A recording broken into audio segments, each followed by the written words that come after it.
Bonjour, du coup, aujourd'hui, ce qu'on va faire, c'est qu'on va faire une petite formation sur diagrams.net qui est un outil qui va permettre, de créer des diagrammes et des infographies. Nous, on va se concentrer sur les infographies. Du coup, le but de cette formation, là, ça va être de réaliser un diagramme de la couche terrestre. Du coup, on peut le voir, là, c'est notre, image, d'origine qu'on va s'inspirer et là, c'est le résultat qu'on va devoir, atteindre. C'est extrêmement simple, c'est extrêmement, pratique, pour illustrer en fait des propos quoi, quand vous faites des PowerPoint ou des choses comme ça. C'est très pratique et c'est très intuitif surtout à utiliser comme outil. Du coup, on va commencer tout de suite par aller sur le logiciel. Pour ça, il vous suffit juste de faire un, contrôle-clic sur le lien là pour le suivre et moi je vais mettre ça de côté. Je vous invite pareil à faire de même, à mettre de côté. Du coup, une fois qu'on se retrouve sur ce site-là, on va tout simplement commencer. Hop, créer un nouveau diagramme, donner le nom que vous voulez. On laisse sur le diagramme vierge et on crée. Ici, on a notre espace de travail. Là, on a nos formes qu'on peut genre importer comme ça si vous voulez et les modifier à notre guise, hein, comme hop, comme on veut tout simplement. Hop, il y en a tout plein. Ici, c'est pour simplement modifier en fait justement la forme qu'on a choisie. Et voilà, nous, ce qui nous intéresse, ça va être du coup de faire une infographie. Et du coup, pour ça, parfait, sur ce site, il y a une catégorie infographie que vous n'avez pas, ici, que vous pouvez activer tout simplement en faisant plus d'icônes en bas à gauche, descendre jusqu'à autres et cocher infographie, vous appliquez. Une fois que vous en êtes là, vous déroulez le menu infographie. Donc là, vous vous retrouvez avec, plein d'infographies différentes. Nous, celle qui nous intéresse pour, modéliser au mieux, notre couche terrestre, ça va être celle-ci. Hop, on fait un glisser-déposer pardon, sur notre zone de travail. Une fois qu'on est là, on peut voir qu'il y a, que 5 cylindres et nous, notre couche terrestre est composée du coup, de six parties en fait, en tout cas sur ce schéma. Du coup, on va vouloir avoir, 6 cylindres. Pour ça, rien de plus compliqué. On sélectionne un cylindre, CTRL-C, CTRL-V, tout simplement. Rien de plus simple.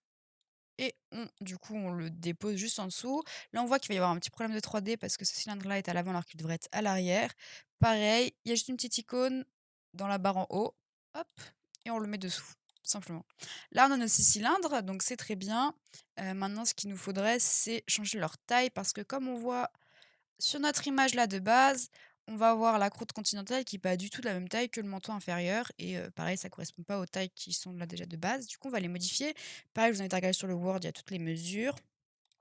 Du coup, pareil pour modifier, la taille, ce qu'on fait, c'est qu'on sélectionne un cylindre et sur les points bleus eh bien, on vient, bouger afin de modifier la taille qu'on veut tout simplement. Hop, donc on fait ça pour tous. Tac, et une fois que c'est bon, on devrait arriver à peu près à ce résultat-là. Pour quelque chose de plus cohérent, bien sûr, on va venir replacer nos cylindres pour qu'ils soient tous les uns au-dessus des autres, tout en laissant le petit espace comme il y avait de base, hein. C'est assez bien puisqu'il y a comment dire? Ça se déplace assez bien, en fait, et donc ça permet de faire ce genre de choses.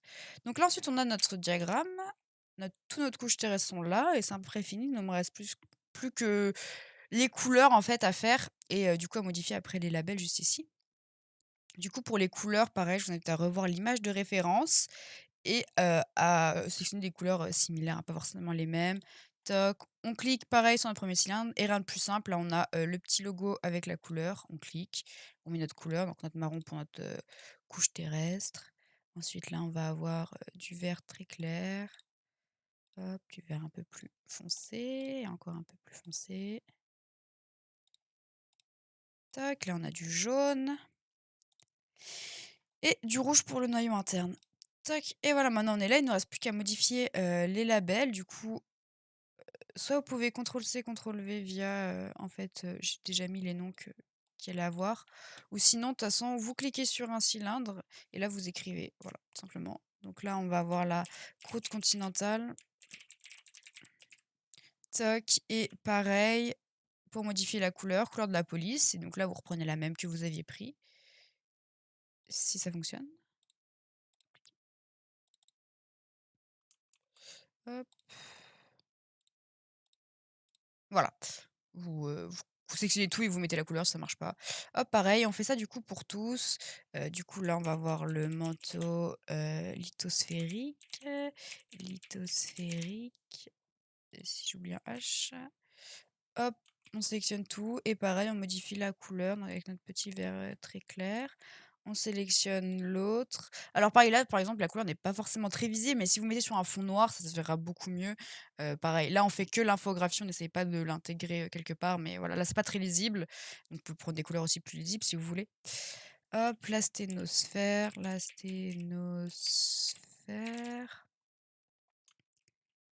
Tac, tac. Hop, là, on va voir le manteau inférieur. Tac, inférieur par contre. Merci, tac. Envers comme ça. Et là, on va du coup avoir le noyau, pas le boyau, non, le noyau externe. Tac, pareil, en jaune. Et là, le noyau interne. Hop, et voilà. Et là, après, c'est fini, on a notre infographie. Ah, j'ai pas.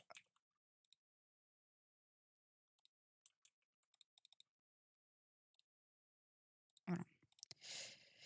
On a notre infographie de fait, hein, comme on peut voir, si on compare au résultat de base, on a la même chose, hein.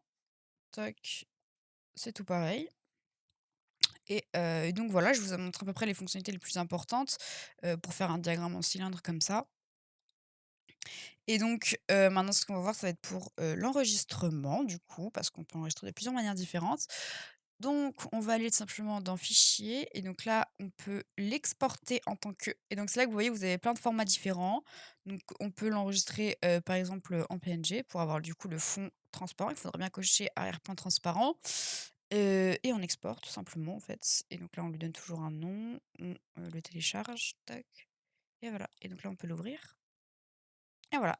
On a notre beau, diagramme. Ensuite, on peut aussi du coup, l'enregistrer, enfin l'exporter en tant que SVG.